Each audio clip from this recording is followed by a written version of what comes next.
I needed a new sign for my shop, so I made this. You wanna see how?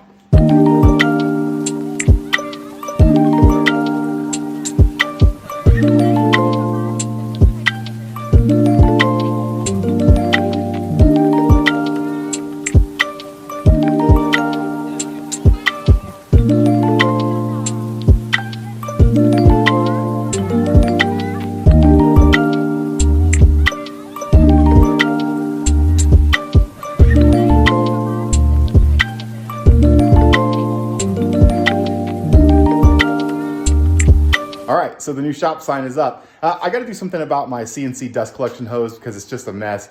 But I got this new shelf up as well. Going to make it like a little project showcase, like these little dice vault prototypes or the cigar ashtrays. And then this guy's just a laser project that I made based on a piece of artwork by Ten Hun. I love how this turned out. I don't know. What do you think?